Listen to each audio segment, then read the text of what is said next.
The Child Psych podcast brings to you the top parenting and mental health experts in the world, designed to educate and inspire you with current research and concrete strategies that foster resiliency and healing in children and teens. Most importantly, we're here because we need to raise a generation of children who don't need to recover from their childhoods.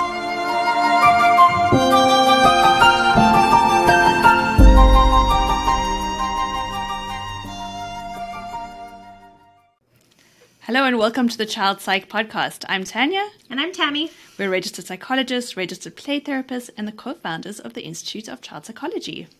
All right, so today we have one of our favorite clinicians and authors, and she's Canadian as well, which makes us really happy, and we're very proud to have her. For any of you who didn't know, we are based in Canada. So Jennifer Kolari is a leading parenting expert and highly sought after international speaker and the founder of Connected Parenting and the author of one of my favorite books, your original book, Connected Parenting, which I was reminiscing about the first time I read it. I could tell you where I was, what I was doing, taking notes feverishly, especially about oxytocin. That's when I learned a lot about what that had to do with parenting. I knew what it was from graduate school, but I hadn't delved into it. So I'm excited to talk to you about that. So it's just really full circle, I know, for me, being like, oh my goodness, like Here we are with somebody who really, truly influenced our work. Just so you know. So. Well, thank you. That makes me very happy. That made my day. All right. So, Jennifer, I'm going to dive right in. One of the ideas from you that really resonated with me was this idea that parents should easily connect with their kids. But I think for many parents, that's really difficult. Can you talk a little bit to that? Yes, absolutely. And I think it's much harder than you think it is. And there's a lot of reasons why we get triggered by our kids. Kids are hard. They are tough. And parenting is a lot harder than it looks when you're in it. It's really the hardest job you'll ever do. You're triggered by your own stuff, some of your childhood stuff. The world has been absolutely crazy in the last few years, which doesn't help. So I think there's often this gap between people thinking, oh, this should be so easy. What's wrong with me? And getting angry with themselves and getting upset with themselves. And I've had so many moms that have said to me, I was such a nice person before I had children. I'm mad all the time and I yell. And it's you're still a human being trying to do this incredibly challenging job. Mm-hmm. And one of the things that happens with kids is they don't have a fully formed frontal lobe. We are their substitute frontal lobe, right? Can you tell us for our viewers, can you tell us more what the frontal lobe is, just for people who aren't familiar with neurobiology? So, absolutely. The frontal lobe is the part of the brain that regulates, inhibits, organizes, prioritizes, takes perspective. Oh, you know what? Maybe I've been talking too much. It's somebody else's turn. Maybe I shouldn't have that whole cake. I should just have a piece. Like, it's all of this kind of regulating stuff. And it takes 25 years to grow one of those. So you are basically the substitute frontal lobe for your child. And so their job is to push back. No, that's not enough. You're mean. I don't want to go to bed. Getting them in the shower, getting them out of the shower, getting them into the car, getting them out of the car. Like these simple things that in our brain tells us should be so easy to do are often very difficult for kids. They have a really hard time with transitions. And so this is where we get triggered. And so it's very difficult to connect when you're like, are you kidding me? Let's just get in the car, please. Can we just go? We're late. Why are we doing this again? And if you have more than one child, then you're juggling that with 2 or 3 kids all at the same time. So it is a very tough job. So on paper, of course, every parent wants to connect and does connect, I'm sure. But how difficult that is, parents don't often talk about. And it's easier said than done, but there's definitely ways to make it easy. It makes it so much more real, because I think so often when we hear just, those terms that are there now, like gentle parenting, all of those sort of things, I think there's always this feeling that there's lots of hearts everywhere, everybody's calm. But I think it's like actually the reality is when you've got 3 kids and you're trying to manhandle them into the car, it's often a very different reality. It is a very different reality. And we sort of specialize at Connected Parenting. It's sort of cheeky, but I love to call these kids Gladiator kids. And they can be gladiators for different reasons. It could be ADHD, it could be giftedness, it could be just temperament, there could be the spectrum, lots of reasons why. But these are kids who are super sassy and feisty and no and why and I'm going first and you get like a lot of bossiness. And I sort of feel like those kids are really possibly going to save us all, right? Because you need You need human beings who can push past paradigms and challenge the world around them. But you want to sort of love them and connect with them enough and soothe them enough that they can fit in the world and make change without, sort of being shoved to the periphery and ending up in trouble all the time. So that's a real challenge. And I feel like more and more kids are just sassier, like they're just feistier. So a lot of those beautiful parenting techniques that really do work won't work on a gladiator. It just won't. It will absolutely 100% backfire with a sassy, strong-willed, with a child with that powerful a counter will. You can read all the books you want, and it will literally get spit back at you. So now I'm just going to think we're going to have a bunch of parents who are like, that's my kid. I have a gladiator child. I have a gladiator that told me it's not going to work, and I like gentle parenting. I'm just going to jump in. This is off script, but what would you say to those parents? Where do they start if they have, and that's really what connected parenting is about, right? And it doesn't mean if you love conscious parenting, you like gentle parenting.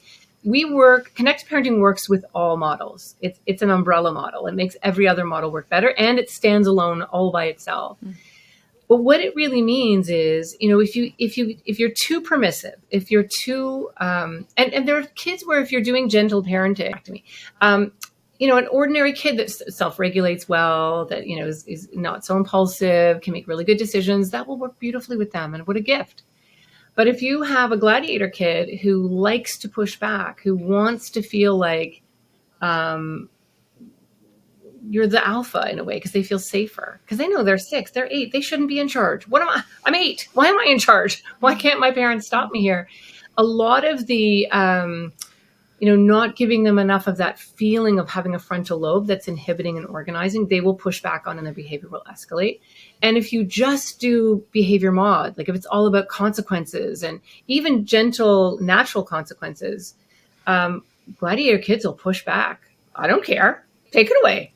Doesn't matter. And you're like, oh, where in the book, what consequence am I going to find that works? So what connected parenting does, which I think we're very unique at, is we bring the parent to the middle. I call it standing in the canoe, where you start with connection. You start with a technique called mirroring, which I'm sure we'll dive into, or the calm technique. Yeah, that's next. That's coming next. And that releases oxytocin, endorphins, all of these beautiful natural reward chemicals that actually biochemically calm your child down. Right? So even the sassiest child is going to feel like, okay, I think mom gets me. I think dad actually understands me here. And that will increase healthy compliance, right? And then learning how to set loving, reasonable, natural, meaningful consequences. And the consequences are different from punishment, right? A punishment is, you did this to me, I'm going to do this to you. You made me feel bad, I'm going to make you feel bad. Like, you're going to lose this because you did that. And punishments don't really work. Consequences, though, are more like, oh, you know what? That really is frustrating. But you know what? I told you if you did this, you weren't going to be able to do that, because it fits. It goes together. There's a natural link, right, between a choice that they made and a natural consequence that will follow. And you do that with loving neutrality, with this sort of benevolent, strong, loving, neutral, sort of positive regard, which is, once you get it, it makes sense. But that's very tricky. And that's huge with gladiators. The neutrality is absolutely huge, because often they have these big feelings, right, that don't fit in their little bodies. And what they're craving is that they're craving that containment. They'll tell you, leave me alone, don't be the boss of me. But their behavior will get far worse if they feel like the adult around them is not in charge, right? So the example I usually give is, imagine you're on an airplane, right? And it's a turbulent, scary flight. And the captain decides to come down on the aisle and go, hey, guys, like, I could go 29,000 feet if you want. I could try 30. I could go around the storm. What would you say? Are you terrified? Nuts? Yep. Fine. I am terrified of you, because you're supposed to be the captain. You're supposed to know what you're doing, right? We could say, for the sake of argument, let's say the captain's door is open, the cockpit door is open, and she's in there yelling, why is this storm? They don't pay me enough for this. Why isn't the control tower answering me? Are you going to feel safe in that seat? No. Absolutely. Right? So our children are gauging, especially the feistier ones, are really gauging all the time. This is why when there's a supply teacher in class, even the nicest class goes crazy, because they're like, okay, can this person control me? Can they keep me safe? What's going on here, right? Yeah. So when you have that stability and that safety, then the child goes, okay, the person's not scared of me. They got this. They're flying the plane. I can just go about the business of being a kid. Right. And so it happens often with gladiators because their feelings are so big and because they're often testing their boundaries. They will push us and push us and push us until we snap. Well, now we're yelling, right? Now we're angry. What happens just before we yell is they get a blast of adrenaline. Guess what? Adrenaline is a stimulant. It stimulates the frontal lobe that they do have. So they're actually getting a hit of adrenaline. They are regulating themselves based on us. My youngest daughter, she'll be 19 in January, I can remember her she's a gladiator. She was about 7 and she said, you know what, Mommy, I love the feeling just before I get in trouble. Now, is that not an amazing description of adrenaline, right? That feeling when you're in trouble, it's not fun, but the getting in trouble, the almost getting in trouble.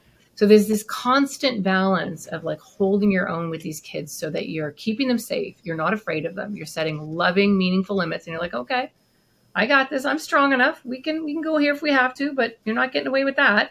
That beautiful kind of confident energy, that's what helps these kids calm down. And it's a combination of connection and then these loving limits with neutrality.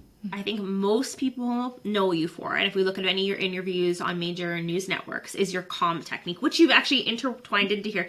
But can we spell it out for the audience? Like your acronym, and then we might ask for a few examples, maybe with like a preschooler versus a teenager, because you also have a lovely book on parenting teens. You're ruining my life. So yes. So the first thing, and I'll break it all down, but what's important to know is this is it's like medication, but it's free and there's no side effects and you can't become addicted to it. And it does all kinds of amazing things. So when you deeply listen, you deeply connect, and the calm technique is just one tool, but it's my way of helping to walk parents through a moment of really deep listening and deep connection. When that happens, oxytocin, opiates, and endorphins release in the brain, calming the brain down, bringing the child into an oxytocin-based response instead of an adrenaline reaction. So a few things happen here. One, it speeds up neuroplasticity. It actually makes your child learn better and faster. It strengthens the immune system, makes them stronger and more resilient to disease and infection. How important that is in the world right now. It blocks cortisol. Huge. Like, it is a cortisol inhibitor. Cortisol is the hormone that makes us anxious, go into fight or flight, scream and yell, lose it. That's what gives us that amygdala takeover, where our midbrain, the feeling what part of our brain, just overrides the logical part of our brain, right? It's free. You don't need prescription. And here's the best part of all. When you use this, you get the bounce back. You get all those beautiful benefits for your brain as well, which then helps you implement all the beautiful parenting courses you've taken and the books that you've read. And it actually blocks your cortisol. And it ends up being this marvelous feedback loop where everybody just feels better and better. And when there is an outburst, because there always will be, you've got tools. You have neural pathways. You have hardware in your brain that helps you find that neutral, loving place and implement the calm technique. So that's the kind of background I wanted you to have. There's basically 4 things that you're doing when you're using the calm technique. So C is the first letter. This is where you're really connecting. You're taking your agenda, which is, are you kidding me? Just once can you do it out? You're taking that and you're just parking it over here for a minute, okay? You're also making sure that your agenda is out enough that you are fully prepared to immerse yourself in that person's experience. And by the way, this isn't just for your kids. It works on mother-in-laws, nasty neighbors, husbands, like work, colleagues, like this, the gift that this gives your life in terms of conflict management and confidence and having these meaningful conversations is phenomenal, actually. So that's the C part. A is the affect matching. So this is where the look on your face mostly has to match the look on their face. It can't be exact because that's weird. Like, it has to be pretty natural, right? So if your child, I don't know, is upset about something and you think, oh, that's so cute that he's upset about that. Somebody, you had a crush on somebody and they like somebody else or whatever. And you have a sweet little kind of, oh, honey, smile. And he's devastated. There is no neurological match there, right? Or if your child's upset and you're saying, honey, please, this is not a reason to be upset. Why do you do that? There's not a neurological match. And as soon as there's not a neurological match, the child has no choice, or the person or the mother-in-law, whoever it is, but to go, okay, mom's not getting it. Dad's not getting it. I got to ramp this baby up. I got to add some oomph to this so they understand how upset I actually am. So when we invalidate or when we discourage our children from feeling what they're feeling, or we intervene and tell them what we think they're really feeling, you're actually going to cause an escalation. You're going to feel like you're trying to help them, right? So think about if you're, I don't know, let's say you're really, really upset about something and someone says to you, oh, well, think about all the good things in your life. Like, think about how, let's take an inventory of all the, no, I don't want to do that. I'm upset. Don't tell me to not be upset. It actually makes you more upset. You're going to have this pushback, right? This polarized reaction to that. And our kids are no different, especially gladiators. I wonder too, we were just laughing because we always joke that she's the wife and I'm the husband in our business. And we had an incident this morning where she got caught in traffic, and I lecture people on not to do this. And instead of empathizing with her and saying, you must be so frustrated, you're stuck on the Henday, what do? I go into problem solving. Well, if you just drove through Devon, then, like next time, and she's like, I just really needed you to like understand and acknowledge my feelings. I'm like, we're psychologists and we just did this like marriage dance this morning and you're talking this. I'm like, here's the shame over here where I totally did this and did not match her and she was frustrated. I love that. But that's such a good opportunity to make something so real and to learn from it, right? And to know that we feel the same way. What we often want is for someone to just get it. I don't want a solution. I just want someone to listen. Then after 2 or 3 statements where you really have deeply understood it, then they'll say, hey, you know a better way? What would you do? They'll tell you. They will guide you. They will let you know when it's time to problem solve. And sometimes you can mirror, especially with really sensitive kids.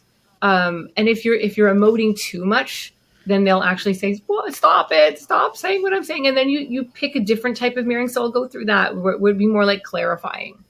What first upset you about this? Or when did you really notice this? It was a problem. So I'm still urgent. I'm still interested, but I'm not necessarily reflecting the emotion back so intensely, which can almost be like glare sometimes. So we'll get into that. But so the affect matching is where the look on your face kind of has to match. So we'll take the traffic as an example. And connect. The calm technique is different from active listening. So let's take the traffic example. If I said, oh, that must be so hard, that must be really frustrating, there's still a little piece that goes, oh, really? Because you're not in traffic. How would you know? Right? You're safely in your office. Right? There's like a little bit, you know what? It's not a bad technique. It just feels, and we're all taught it. We're all taught it as clinicians, but it's a little bit technique-y. Calm technique is more like, are you kidding me? 15 minutes already, you've been in the same spot? What is going on? That is real mirroring. That's when you're like, yeah, right? Then the other person's right there with you, right? So the affect matching is really, really key because you're not trying to fix it. You're not even trying to say, oh, I've felt that way too. Like you're literally, what? Seriously? You're really trying to step into their experience and share that with them. Right? You're really trying to get it. It's not about agreeing. It's about getting. So that's a really important piece. Now, the next part is L. So this is listening. So this is where you can paraphrase. You can summarize. You can wonder out loud. And you can clarify, which I talked about. So if we take the traffic as an example, I can summarize. Oh, my God, didn't this happen like the last 3 days in a row? What is going on, right? I can clarify. Where are you? Like, where did the traffic kind of bottle up? Like, where did it really get bad? But hear my affect, right? There's an urgency. It's not happening to me. It's me understanding what's happening to that person. You can wonder out loud, you know what?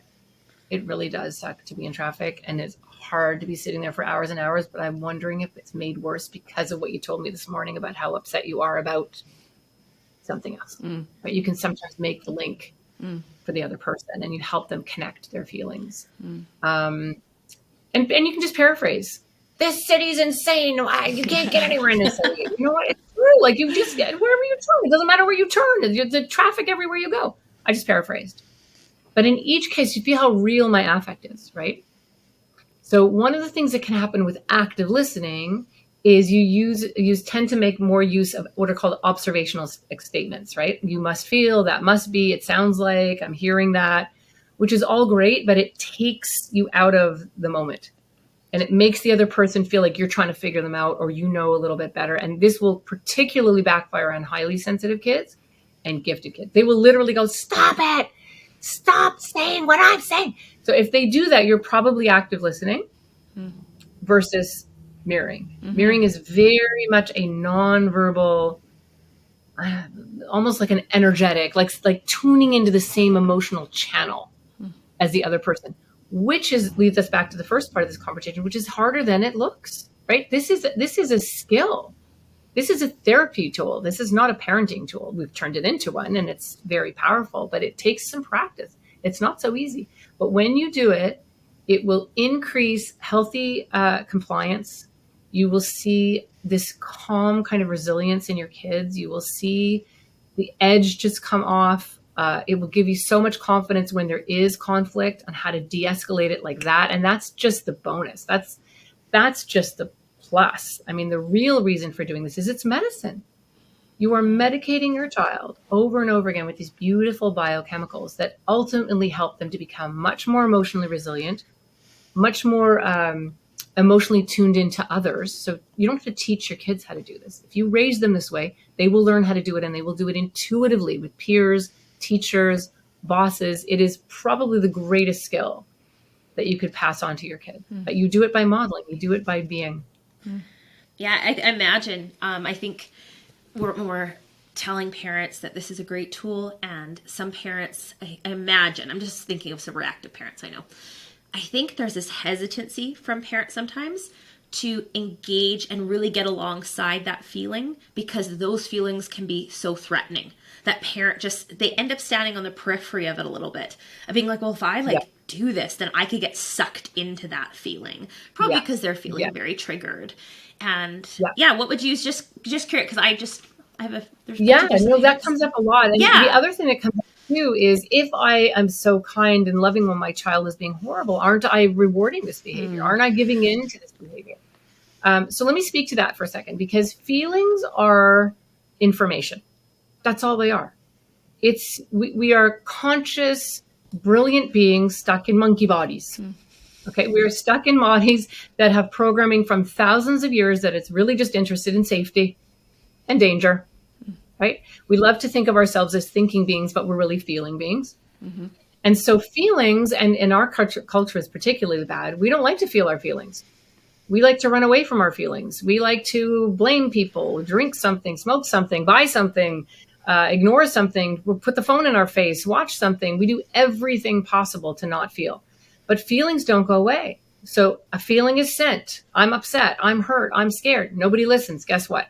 The signal gets sent again and again and again and again. So if you're not actually tuning into your child's emotions, or your spouse, or whoever you're having this challenging conversation with, the feelings will escalate. They will not de-escalate.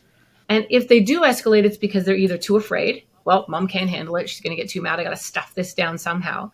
And we end up raising a generation of people, and we've all in some ways suffered from this from our own childhoods, of not feeling our feelings. So what's lovely about this technique is you're teaching your child, feel it. You don't have to hit anybody. You don't have to scream and yell or hurt anybody else. But if you're actually listening truly, they don't need to do that anymore. No. That is 100% true, right? So let's take a child who didn't get invited to a birthday party, and they're devastated. And one of the hardest things for us as parents is to watch our child in pain. It is almost harder for us. But it's so awful. And we can't tolerate our own pain about it. And we certainly can't tolerate theirs. So we either try to, well, it's okay. We'll have a party, and we'll invite your cousins over, and we'll do something else. Or I'm going to call that mother, and I'm going to get you invited. We do all these things to try to fix it. But all we're teaching our child is, whoa, this is so bad. Look at my mother. She is like flipping out, trying to fix this. This must be much worse than I thought. The message we want to give is, this is hard.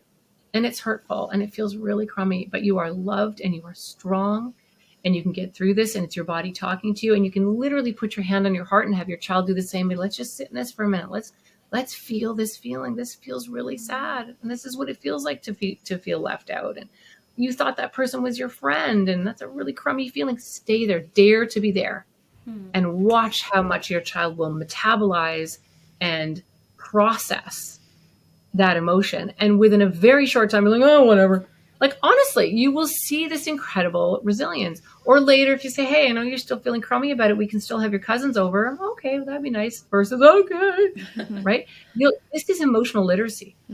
But we also have to be good at this ourselves. And we're not so good at it ourselves, right? So even to back up even further, I really want parents to know how important it is to use the calm technique on themselves.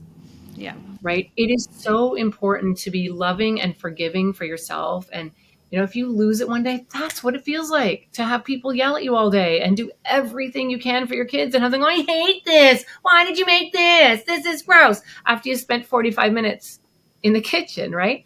Take a second and go, this is what it feels like to feel like I'm giving everything to my family and nobody gives me anything back. I'm just going to feel that for a second. And I know I do my best. Use the calm technique on yourself. And the more you do that, the stronger you get, the more you're able to do it with your kids. And then the irony of the whole thing is the less you need to do it for anybody. The more you mirror, the less you have to mirror, because everyone just kind of gets filled up and feels better and better and better.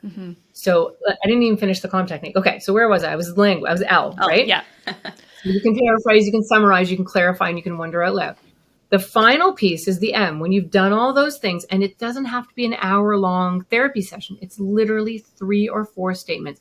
And you can take someone from absolutely over the moon, angry and upset, to completely de-escalate. It works that well. It works that fast. And sometimes it doesn't. And if it doesn't, they're in a vortex, which we can talk about a little bit later in the interview. And that happens, especially with gladiators. But this is emotional literacy. This is excellent listening. This is deep listening. This is healing. This is medicine. So vortex is where sometimes there's just literally an internal meltdown. They're tired. They're hungry. They're overstimulated.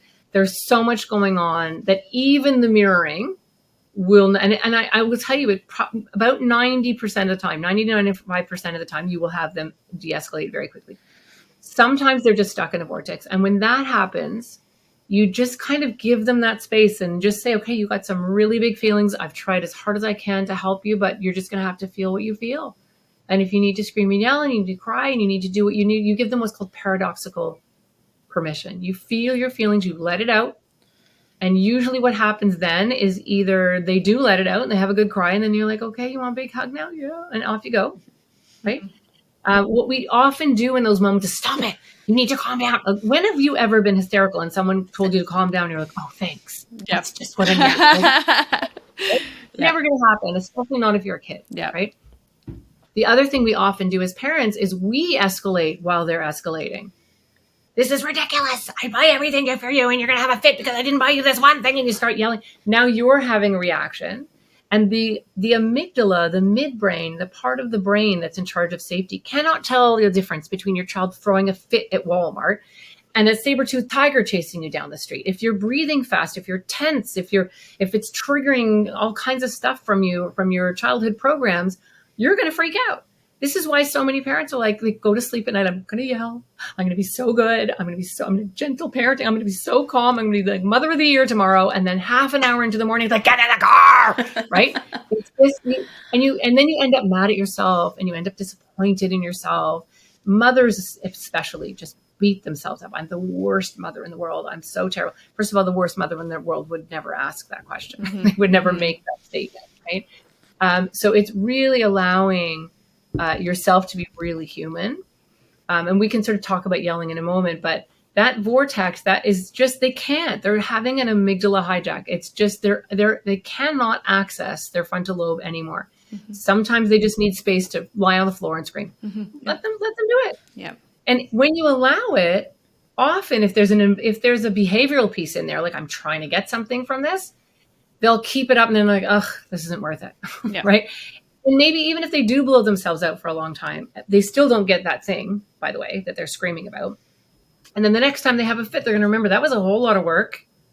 It didn't work. I didn't even make my mom or my dad upset. Forget that. I'm going to bother. Right. And that also adds to the resilience and the emotional organization.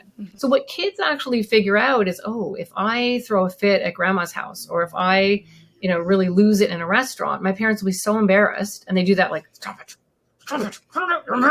Which, first of all, you're not invisible. People can still see you do that, right? And you're sort of telegraphing to other people. You have no idea what you're doing in that situation. And you're also parenting from a place of fear in that moment, right? And the minute you are parenting from a place of fear, your kid has the upper hand and they're not going to feel safe. Then now you're back to being the passenger on the airplane, right? So you want to parent from a place of love. I love you enough to say no. I love you enough to let you have a freak out if you need to, but I love you so much I'm still not buying you that thing. When it comes from that really confident, loving place, that's when it works, right? From fear. Well, and humans we only have two emotions: love, fear. That's it. Anger, yelling, jealousy, frustration, all of it, anger, it's all fear. It's all fear. Right. Yeah. So Jen, when we talk about parenting from their place of love, one of the things that you often talk about is that neurochemistry of love. Could we chat a little bit about that? How do we promote that with our kids? What exactly is it? So that's lovely. So that is oxytocin, which we talked about. It's also serotonin. And these are basically the here and now chemicals, the love drugs, right? These are the feel good chemicals, right? So for example, dopamine and adrenaline, which have their place and it's very important and we need those for survival. Kids get a lot of dopamine through video games, getting something new. We all do.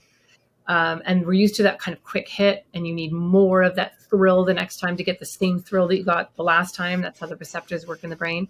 But serotonin and oxytocin and these beautiful here and now chemicals, that doesn't happen. You don't need more the next time to get the same feeling you got the last time. Every single cell in the body gets bathed by these beautiful neurochemicals that actually bring the brain into balance and help the child or us to respond to our environment instead of react to our environment. Beautiful. Beautiful. Well, we've taken up plenty of your time today. We're so happy you're here. We have 3 very quick questions, so just very rapid fire questions, just to wrap this up. And what's the worst parenting advice you've ever heard? Worst parenting advice I've ever heard. Probably just to give in, like just let them have what they want so you get it over with, because that you're really just buying so much more than that toy that you just got them after they screamed for 40 minutes. Like you're really teaching your child that, hey, this was worse than I thought.